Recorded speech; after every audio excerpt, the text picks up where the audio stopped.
જૂનાગઢમાં છેલ્લા 5 દિવસથી અવિરત વરસાદ વરસી રહ્યો છે અને ગિરનાર ઉપર પડી રહેલા ભારે વરસાદથી દામોદર કુંડ તથા નરસિંહ સરોવર ઓવરફ્લો થઈ ગયા છે।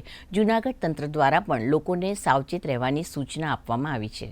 જિલ્લામાં હાલ 180% વરસાદ નોંધાઈ ચૂક્યો છે અને 17 ડેમમાંથી જેમાંથી Willingdon dam, Anandpur dam, Hasnapur dam તથા ઓજત 1 અને ઓજત 2 ડેમ સહિતના 15 ડેમ છલકાઈ ઉઠ્યા છે। જોકે વરસાદ અટકી જતા હાલ થોડી રાહતની પરિસ્થિતિ છે।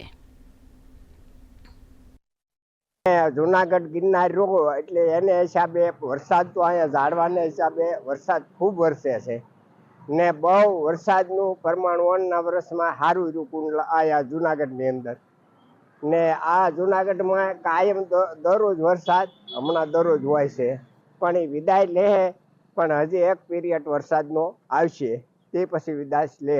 જૂનાગઢમાં ફરીથી વરસાદી માહોલ બન્યો છે અને ખરા અર્થમાં મેઘ તાંડવ થઈ રહ્યું હોય તેવું અત્યારે વાતાવરણ જોવા મળી રહ્યું છે। છેલ્લા 5 દિવસથી સતત વરસાદી વાતાવરણ વચ્ચે જૂનાગઢમાં ગિરનાર ઉપર ખૂબ જ વરસાદ વરસી રહ્યો છે।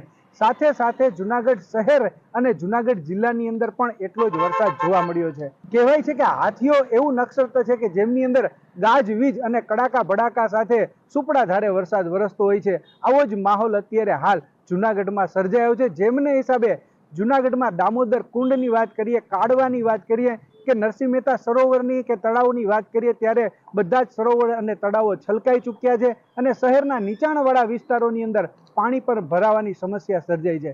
તંત્ર દ્વારા લોકોને એલર્ટ રહેવા માટેની પણ વાત કરવામાં આવી છે। સાથે સાથે જો જિલ્લાની વાત કરવામાં આવે તો સમગ્ર જૂનાગઢ જિલ્લાના 17 જેટલા ડેમમાંથી 15 જેટલા ડેમ ઓવરફ્લોની પરિસ્થિતિમાં અત્યારે આવી ગયા છે। હાલ અત્યારે જનજીવન જે છે એ સામાન્ય છે।